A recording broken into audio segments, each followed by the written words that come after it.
Dear participants, I am happy to welcome you here today at our webinar. Just a few minutes, let's wait for others to join us. And while we are waiting, let's introduce each other. Where you're from, write me where you're from, or why, what grades are you teaching? It's very interesting for me to know. Dnipro, Kharkiv, Bratislava, of course, Khmelnytsky, Poltava region, Lviv, Kherson, Nikopol, Cherkasy region, Smila. Oh, great. I know, I've been to this city. Bila Tserkva, Nizhyn, Bakhmut, Lviv, Kherson, Kryvyi Rih, 3rd, 5th forms. Interesting, grade 3. Akhtirka, Dnipro. I'm really happy to welcome all of you here. And let me introduce myself a bit. My name is Diana Galavany. I'm an editor-in-chief in Linguist Publishing. And but beside, I'm also a teacher. I've been teaching for more than 13 years. I've been teaching primary students, teenagers, adults, different types of English exam preparations. And I really like to communicate with educators, share the experience.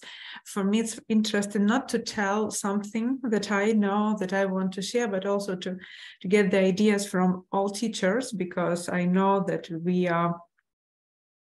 teachers are very creative and they always have something interesting and maybe even inspiring for their colleagues. Just a second, I'm going to share my presentation. I think we can start.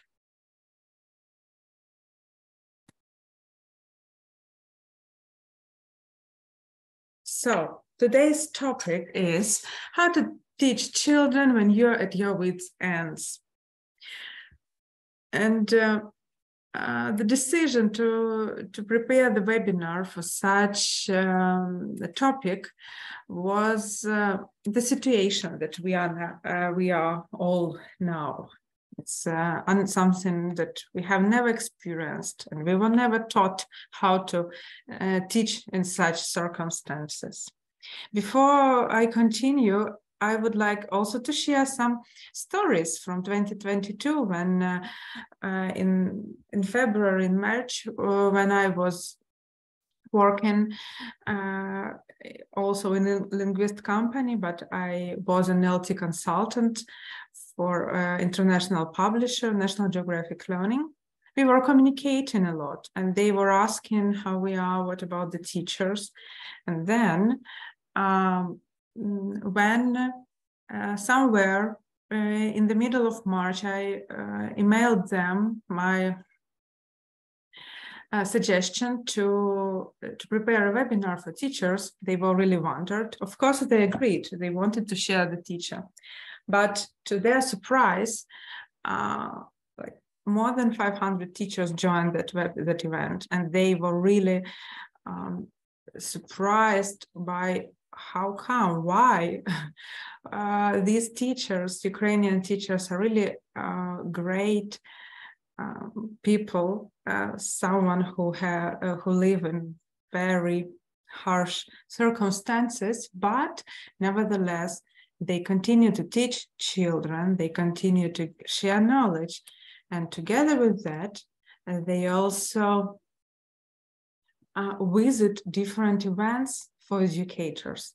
It was something that foreigners couldn't understand about us. And I also was very proud to present all these teachers who are working hard, who were interested in their development, who were looking for some ways to continue studying, teaching, and to continue learning as well.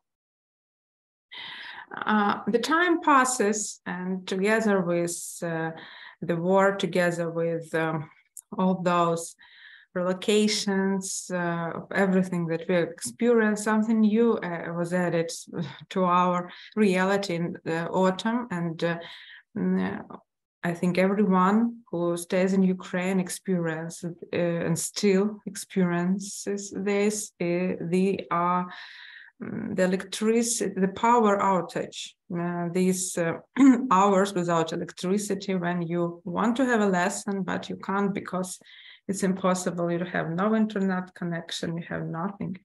And I think all of you remember such a picture from the mass media of a teacher who was looking for Wi-Fi somewhere in the street just to finish her lessons. And I bet that all of us, nevertheless, if you are looking for a free Wi-Fi somewhere outside, or you are just texting your students something, we are really creative heroes who want to give our students better future and who want to share the knowledge. That is why I decided that it's been for a long time, and we all probably are tired, and sometimes we don't know what is going to be next, what we should be prepared for, and that is why the motivation for work and motivation for study of our students is decreasing. So I decided to dig into the topic, how we can support our students, what are the good methods to work with the students, and of course what we need to do in order to support ourselves, how to stop stress influences our lives. So that's the aim of my webinar, to share with you some ideas, what we can do, how we can keep teaching our primary students and support them. I believe that this information will be interesting also for the teachers of teens, because it's also relevant.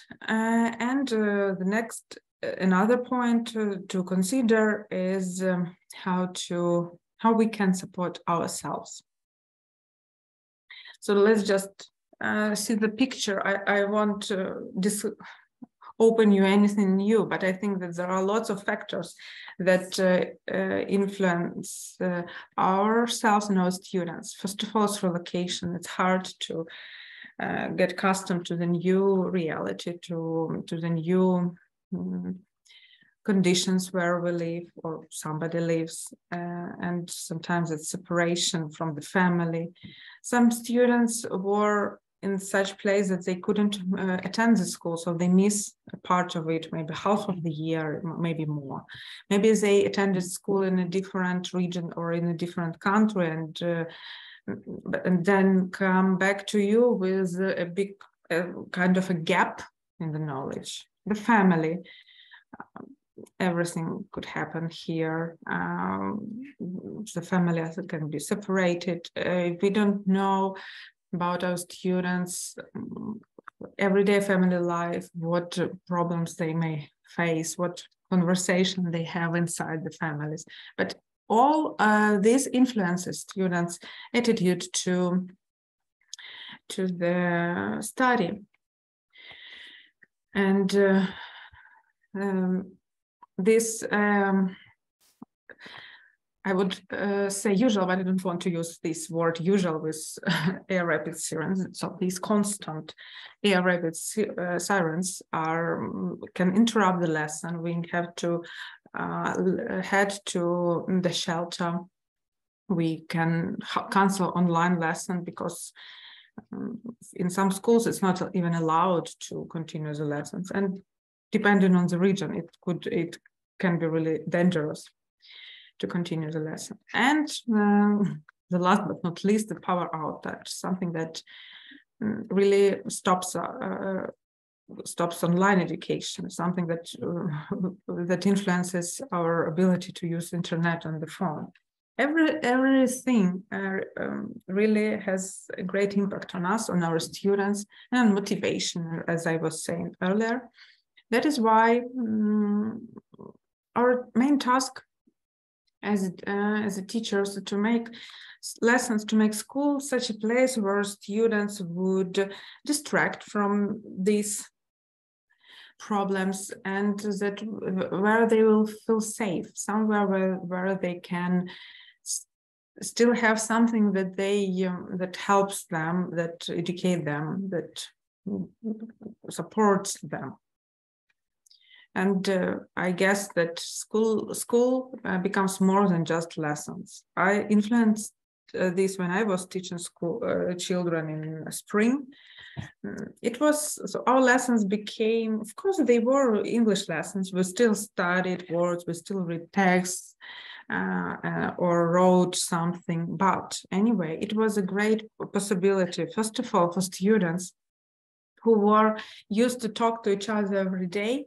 Now and they were in different places, to get together, to talk about themselves, not to get this contact. Also, it was a great place for us to forget about all this and maybe listen to some story or watch some video, just to distract, to relax, even to forget about the stress outside. So some suggestions what we can do in order to keep teaching kids, in order to support this atmosphere.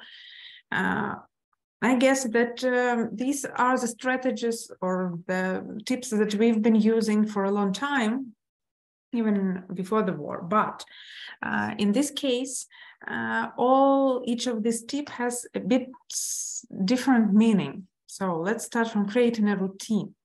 When I say create a routine, what I mean, maybe here in this point, you can share your ideas, what you understand, what the routine is in your lessons.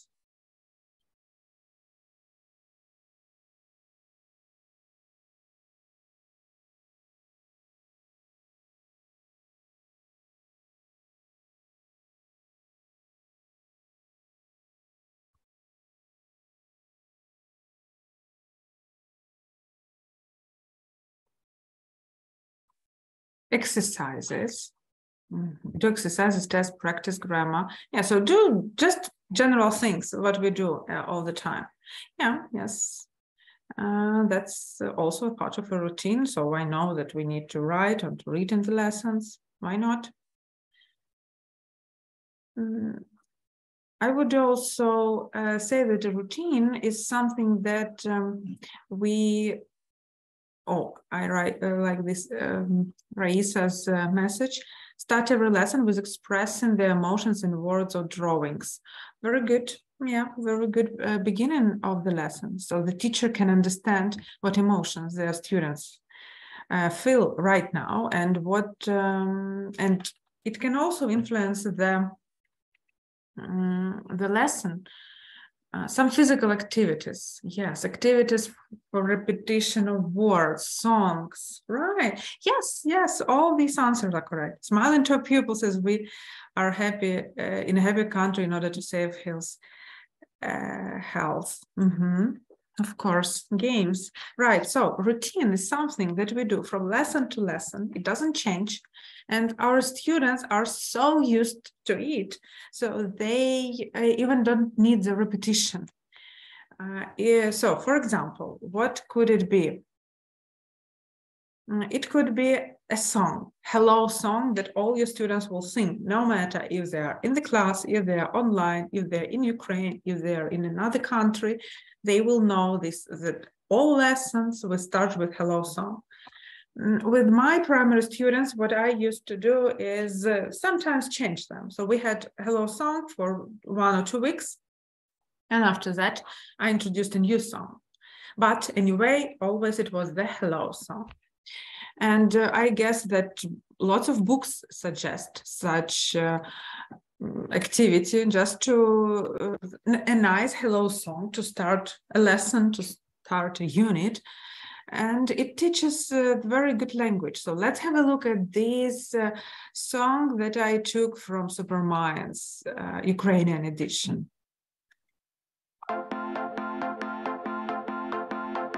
Hello, hello, what's your name? Hello, hello, what's your name? I'm Whisper. I'm Whisper. I'm Whisper. Hello, Whisper. Hello, Whisper. Hello, Whisper. Hey, Whisper, let's be friends. Hello, hello. Wait, sorry. Hey, Whisper, let's be. Your name. Hello, hello. What's your name? I'm Misty. I'm Misty. I'm Misty. Hello, Misty. Hello, Misty. Hello, Misty. Hey, Misty, let's be friends.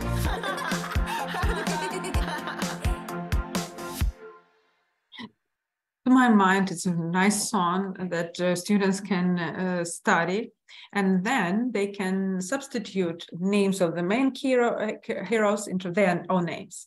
And in such a way, they will study very useful phrases, right? So they will know that, for example, they need to sing, and to answer their names, they can point to different students, they can take turns. So again, it's all over the routine.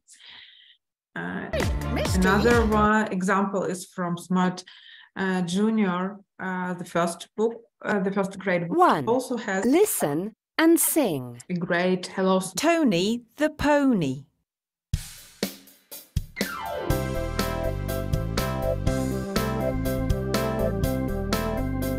Hello, hello, hi, I'm Tony the pony.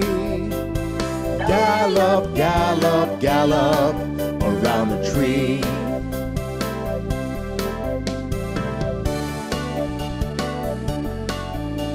Hello, hello, hi, I'm Tony the pony. Gallop, gallop, gallop around the tree. So such a song also can be with the movement. So we can pretend we're all little ponies and we can gallop around the tree or something like that. And I guess it will help to relax, to use your body, and also to use some language, just to start the lesson. We can also use different songs and chants to teach maybe in the middle of the lesson, or when you, for example, have some transition. First part of the lesson, it's some vocabulary work, and the second part of the lesson is more skills. And between that, we can have a little break, so students can stop and have this break and move a bit. I think that all of you have nice sounds and chants that you've been using, and I suggest we can share with each other. What you need to do now is to go to menti.com and to this site that you can see right in the screen, and to enter the code that you can see. It's 837452. And just I just need to 1 second. I'm sorry. I just need to open it.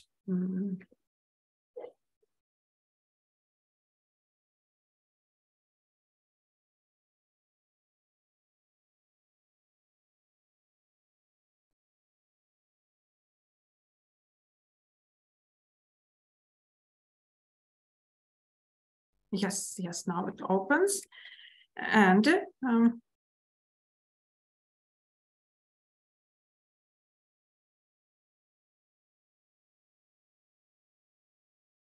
yes, I'm repeating the code. It is right here now in the chat, and I'm sharing the screen for you to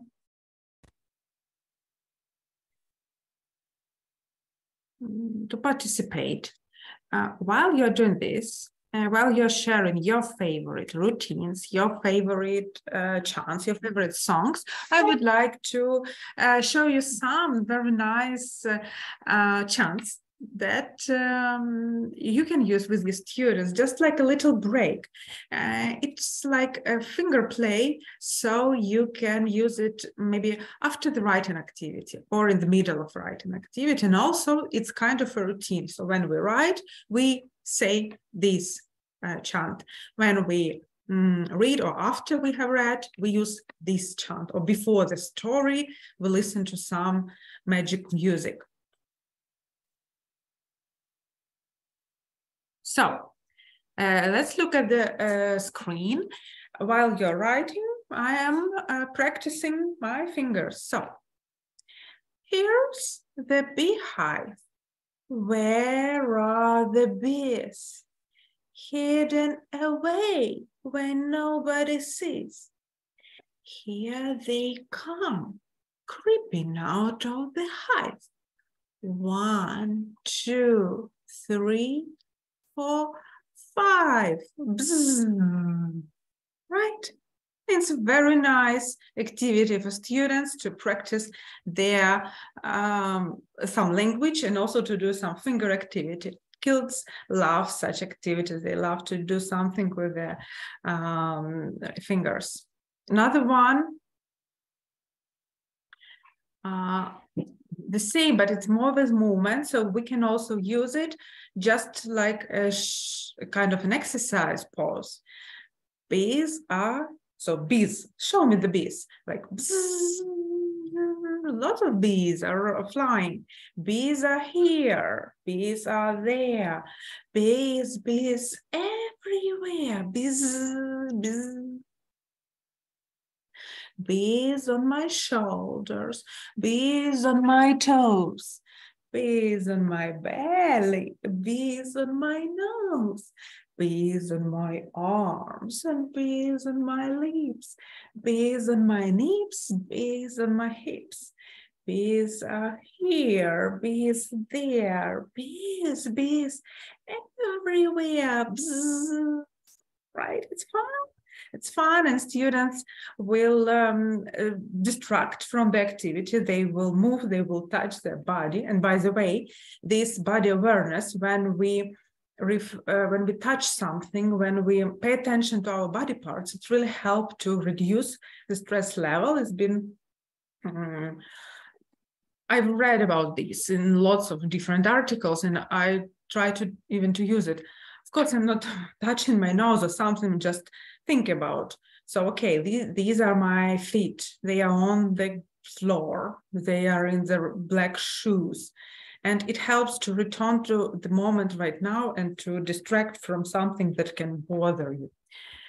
And now I'm going to Mentimeter just to check what songs. It doesn't work. I am very sorry. Let's start. So here is the code that you can use with your and share what are your favorite chants or songs. I guess that we can create a nice word map with the names of different songs and activities, and you will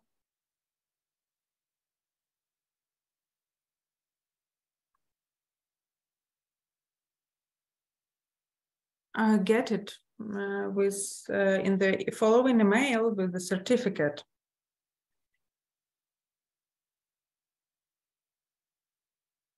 Tomato chant. And I guess it would be a great chance for us to just to Google something to find out some.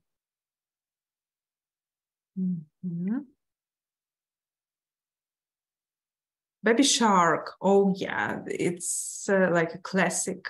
Yeah.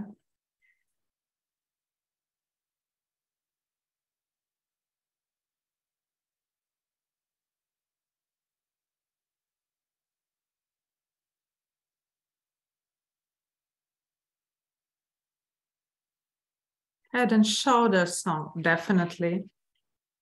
And the same, it is connected with the body, so it helps to relax a bit, to forget about the anxiety.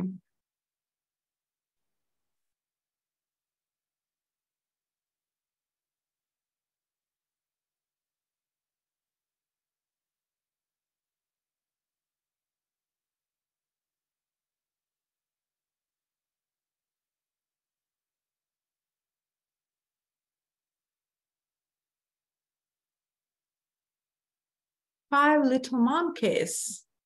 Nice. Five little monkeys jumping on the bed. That's one, if I'm not mistaken. It's great activity for students to move and to jump and to distract from the activities they've been doing. Everyone. So I'm going to share this code so you can go to the Mentimeter and body. Yeah, I remember this skeleton dance as well. Singing walrus. Oh yeah, they even have a very nice presentation, so you can prepare, get the like ready-made dance, and students are really enjoy this. Great. So, dear colleagues, I have left the code for you to join in the chat, so you can go to menti.com, enter your favorite song that you've been using with your students, and after that we are going to, I will come back here and I will check what interesting songs are here, so we can share with each other. And one more time, when we are talking about routine, it's important to make for yourself, to make such rules that, okay, when we finish writing, we always do some finger play. When we start the lesson, we always say a hello song. When we, I don't know, when we are going to work in the copybooks, we will sing the next song, or after we've been reading, we will have a game or something like that. So it's all the part of the routine, so students know what they need to do. And another suggestion is to choose, to talk with your students, to find their top 5 favorite games and activities, what they like doing the most. And these top 5 different activities would be different in every single class. Some classes like singing, some classes prefer something more quiet, some classes just are fond of acting out something. So you just observe your students, you choose these top 5 activities, and you use them during some, and you've been using them during some events, during when the class finishes. So they know that when the class finishes, they can do their favorite activity, they can play their favorite game. Or when we finish the topic, we're going to make the project. We're going to bring scissors, to bring pencils, to cut something, to present it. It's also the routine. It can be not a lesson routine, but you've been doing it regularly after each unit, for example. I just want to remind you that textbooks for children, for first graders, for primary children, they contain lots of different activities. So you have just to observe your students and understand what they like. Do they like playing games, like you can see here on page 10? Or maybe they prefer doing some projects and cutting, doing with their fingers. Or maybe they like singing the songs, like here, the song about family. Or maybe they like different spinning games, and it's nice, it's interesting for them to use their pencils to spin and to talk, to use some grammar. Anyway, observe your students and find these 5. Activity B. Listen and sing. Look, this is my family. How is my family? Let's look and see.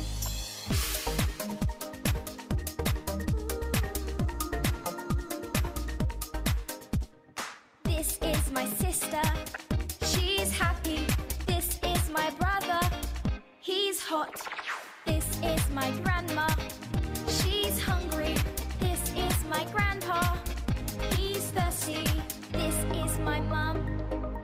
she's cold. This is my dad. He's sad. Look, look, this is my family. How is my family? Let's look and see.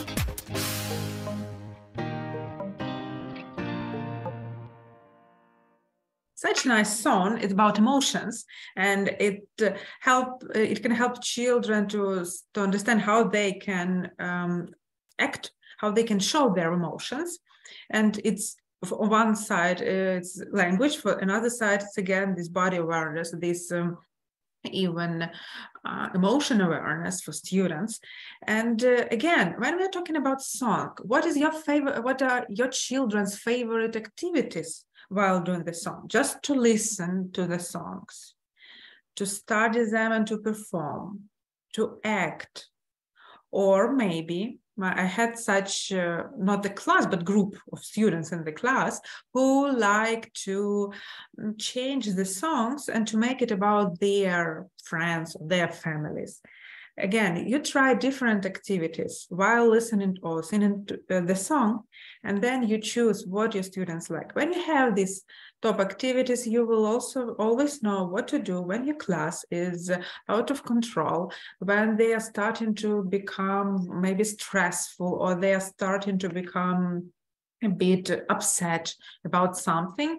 You can always maybe even stop the lesson and choose one of that game and help students to remember. We've always had a song, What a Beautiful World, with nice footage, which I was showing to one of my grades who were very naughty, and it was difficult to calm them down. But once I turned on the song, they were like relaxed, they were listening, and after that I could continue the lesson.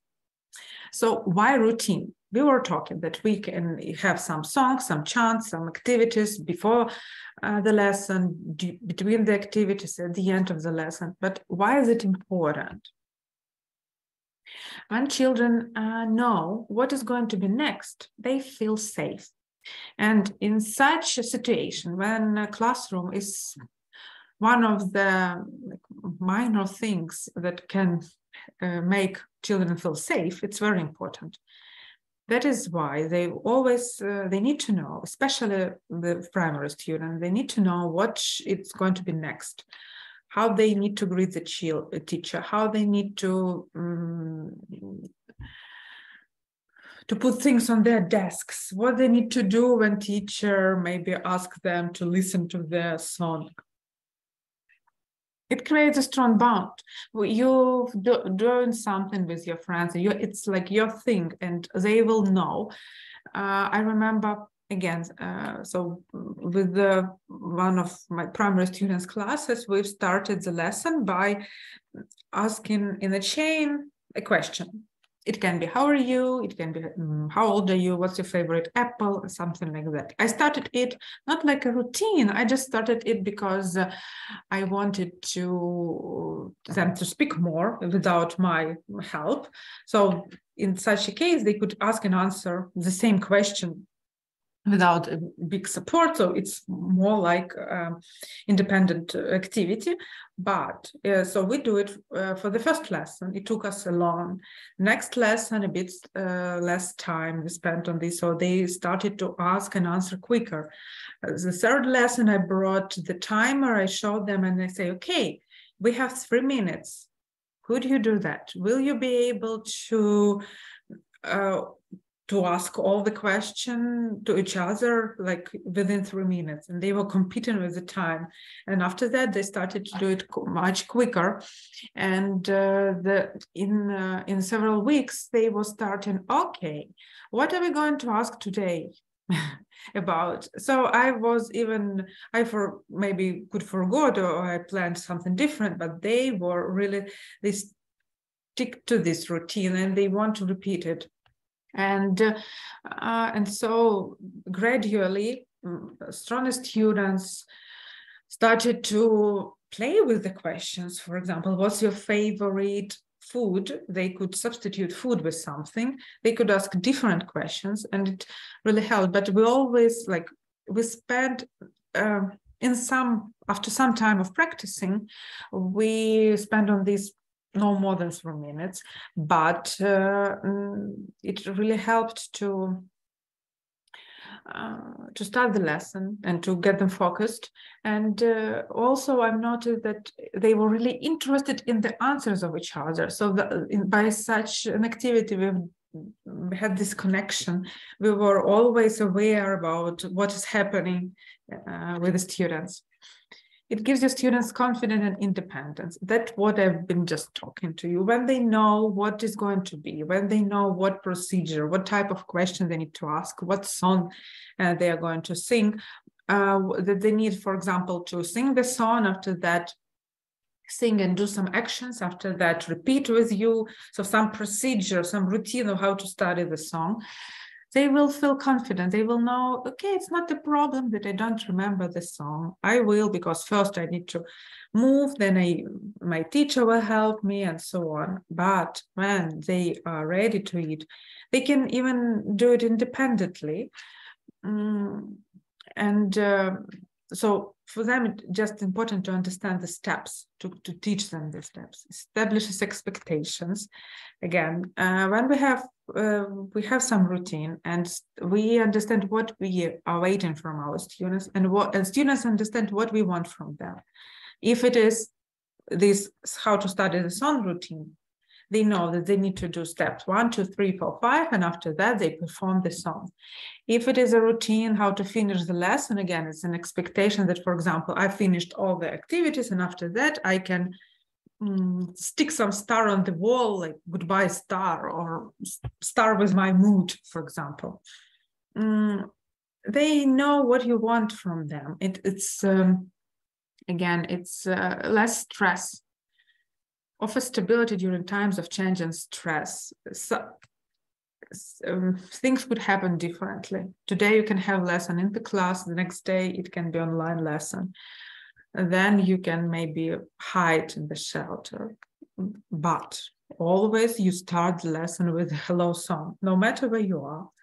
You do something that your students are used to, and it's like, okay, something hasn't changed, and it really, it's kind of maybe a more optimistic mood for all participants, not only for kids, but for teachers as well.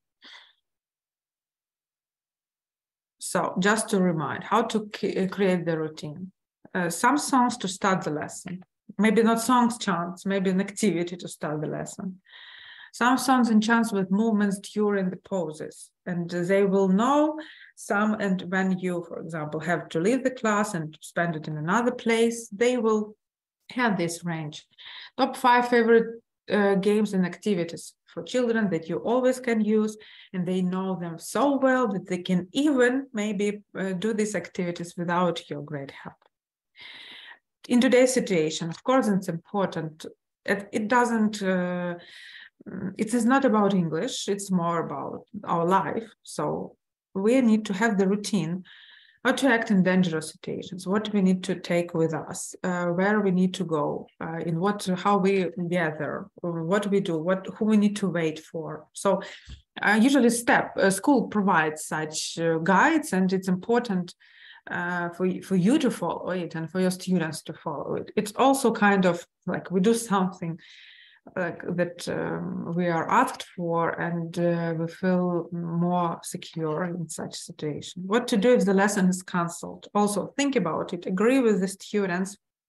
For example, within the next 24 hours, you will post the homework on such site or in Messenger.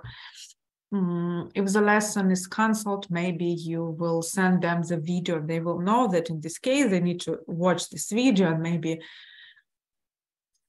to learn something from it, or to write down the dictation. So it should be something simple that first, second graders could do, but it should be constant. Like every time the lesson is cancelled, we will get the homework by this time, or we need to do this, or maybe we need to turn the book on the previous page, on the last page that we've been using, and we need to repeat the words it's also possible, if it is not possible to share some new information with the students, or it's quite difficult for them to work on their own, they will always know that they have these words in the beginning of the unit and they can revise them.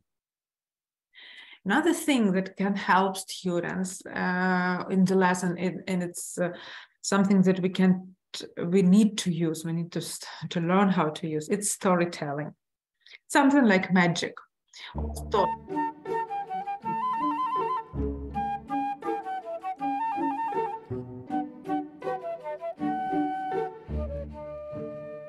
What emotions do you have when you hear such a song, such music?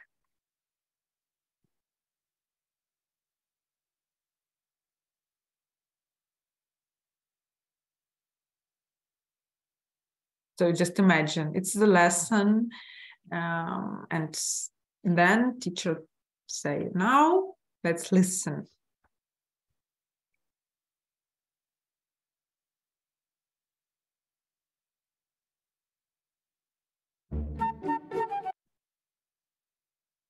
Like a fairy tale, yeah, like something magical is going to happen. And I want to sit down and to listen to something interesting. Intrigued, curious, interested. Yeah, even if I wasn't in the lesson, I was in my own world, I like, okay, something is going to happen here. So again, it's also a part of a routine to play some music before you start reading a story, for example. Thank you for sharing. And I want to share with you the findings that were published in Proceedings of the National Academy of Science, which is the official scientific journal of the National Academy of Sciences of the United States, is this study about children who were in the hospital and how storytelling influences their psychological mood. So they compared two groups of children who were working with the same older person, with the same adult. One group was presented to storytelling in some time of their day while they were staying in the hospital. Another group did some activities, maybe trying to solve the riddle, played some games or something like that. And they found out that the children who were listening to stories, their psychological state was has improved. So the stories really helped children to overcome the difficult situations they were in. It's like when I listen to story, I stop living my life. I follow the life of another person. I can be intrigued. I can be interested in it. I empathize with the main hero, and it really helps me. Also, stories is something that like people were using for ages. And this is how they tell each other the history of their ancestors. That is why stories is something that is really like usual for us. And according to some kind of a new studies, they also have been proven to influence our psychological state in a very good way. I will share all the links with you. So if you are interested in such a study, you can visit and read about it. Before we start, let's just listen to a story.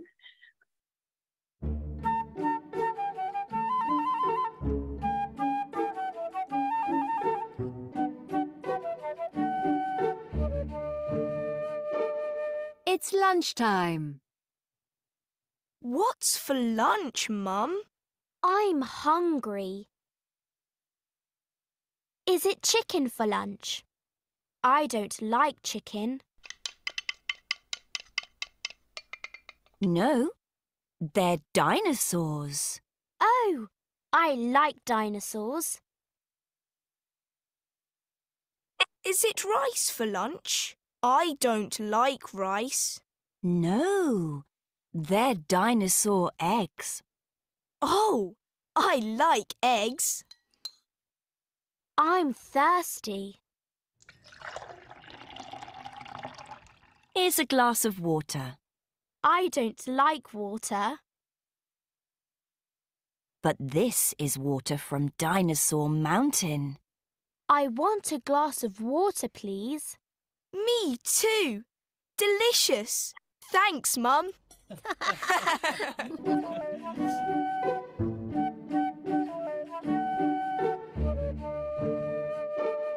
How do you like the story? Right, from 1 to 5 to how are you was it interesting for you to follow this?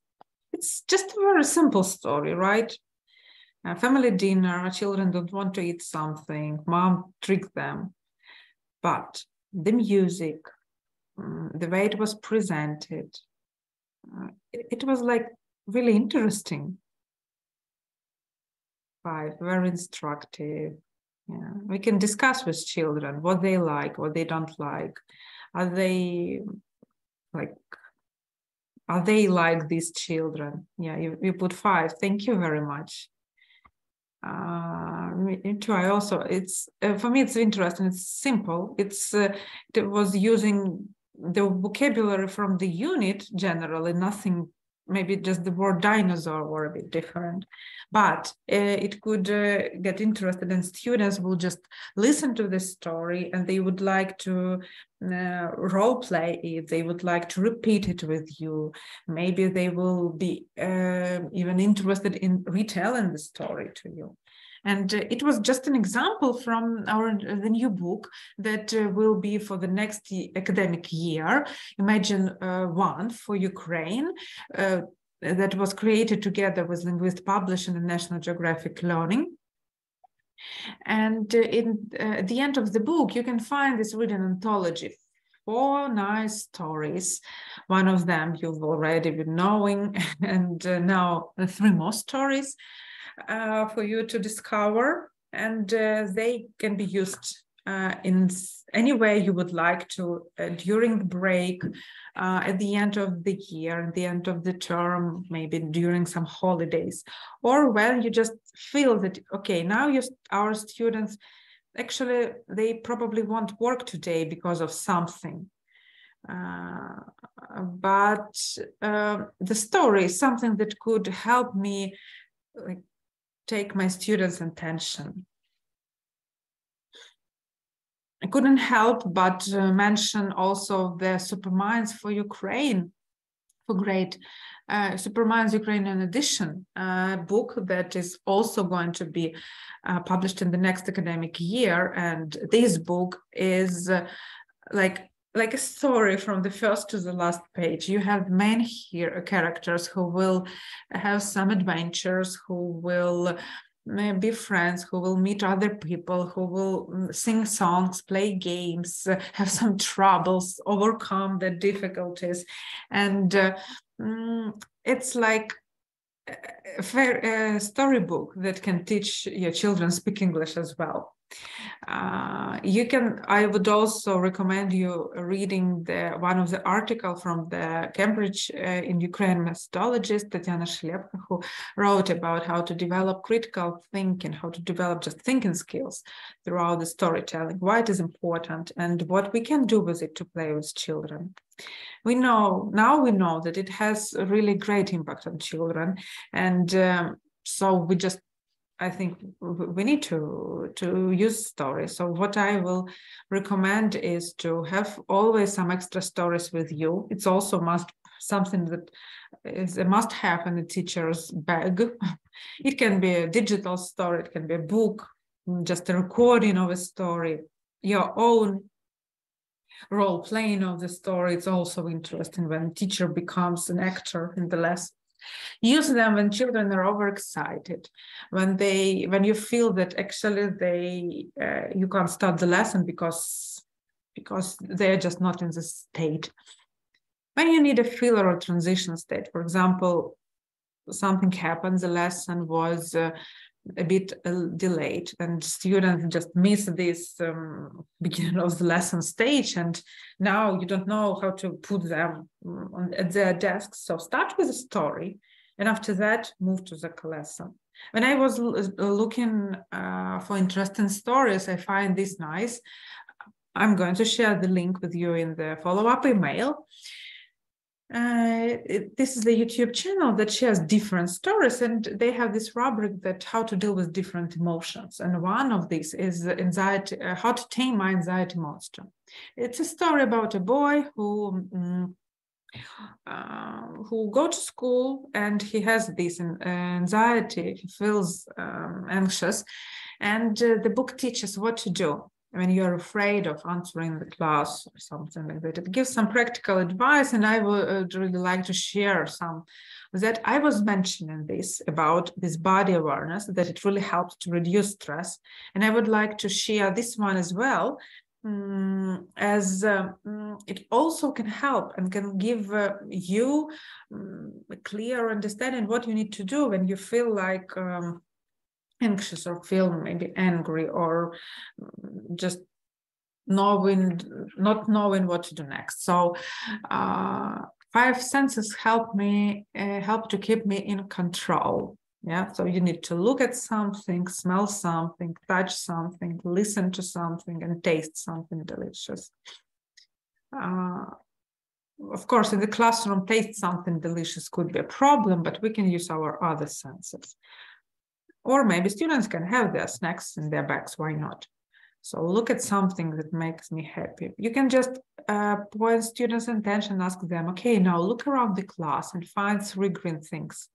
They will forget about something stressful. They will just will be using their feelings, and they will be more concentrated on the present moment. And present moment is much safer than something that happened or maybe will happen in the future. Or just listen to 2 sounds. Like, what can you hear?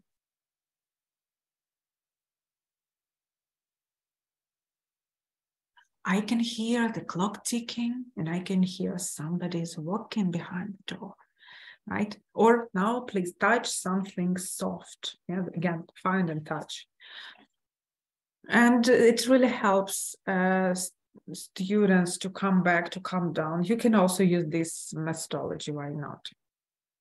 Stories can teach us. It's also important to educate children, not just to teach them English, but to tell them about something that they will need outside the classroom, like values. For example, here in Imagine for Ukraine book, you can find the story, The Helper, about the boy who would like to help his family to prepare the lunch.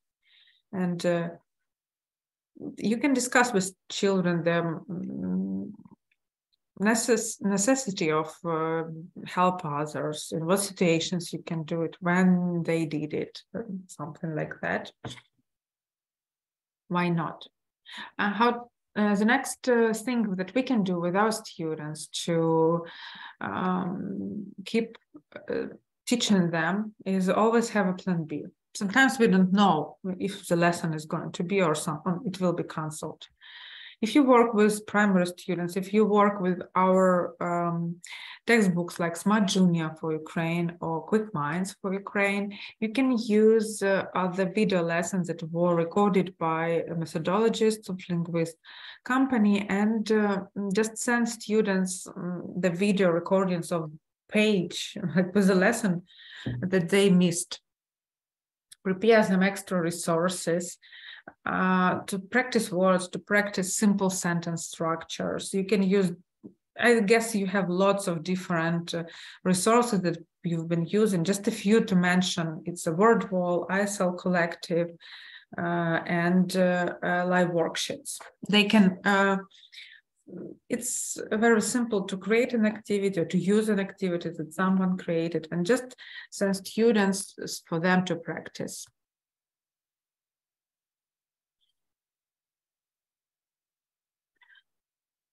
And for new books that I will presented you today, we are also going to create more video lessons, so you will be able also to use them with your students.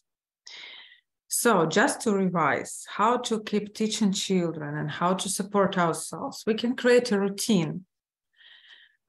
This is 5 different songs to start the lesson, songs like fillers, like finishing the lesson, top 5 children's favorite games, prepare some stories, always like have something to tell your students or role play with your students.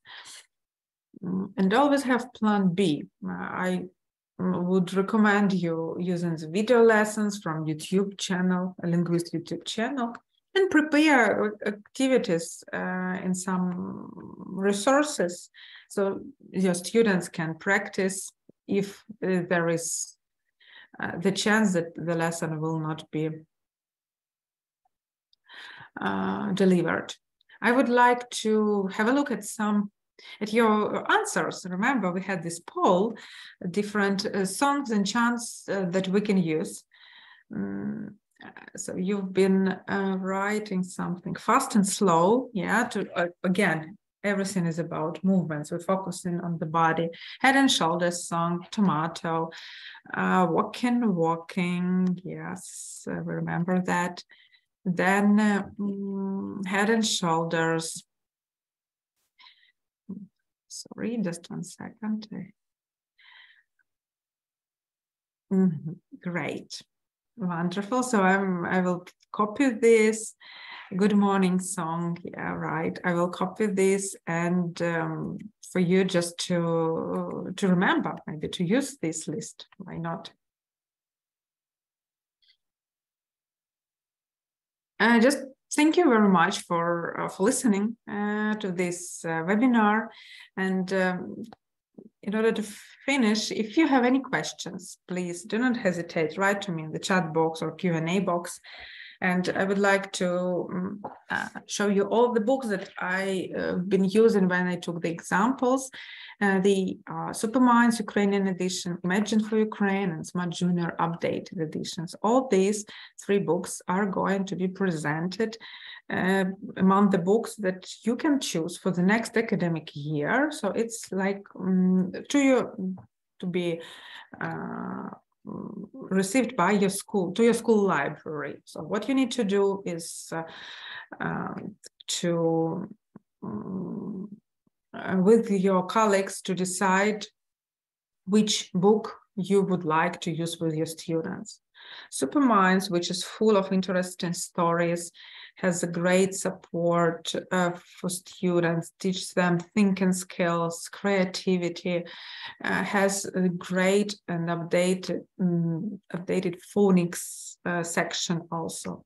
Probably you are interested more in real world. You would like to teach your students how to present them to the world, how to use not pictures, but real life photos, how to talk about different cultures.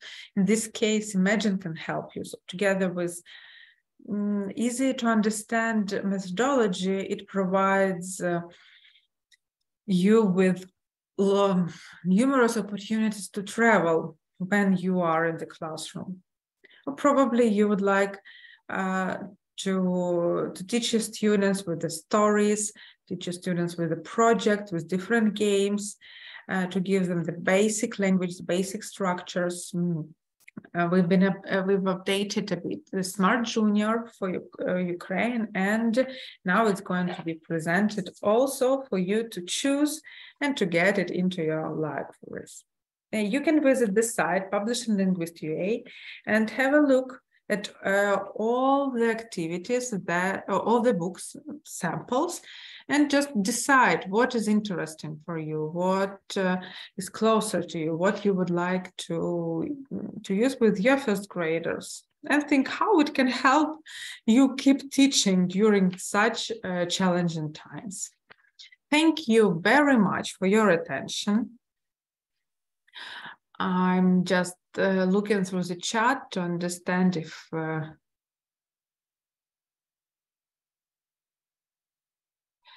are any questions. Thank you for all your kind words that you wrote today. I do hope that this information helped you to start the new term with a fresh power, and you will use these ideas with your students to help you and them not just study English, but create a world where you can feel safe and have a great experience of school. Thank you very much. I think we can tell goodbye, tell each other goodbye. But before I leave, I would like to remind you that the certificates will be sent to you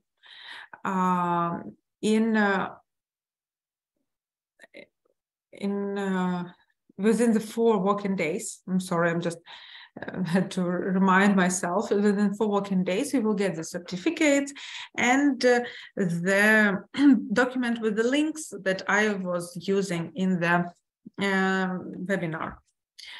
So everyone, have a safe evening and hope to see you in the future.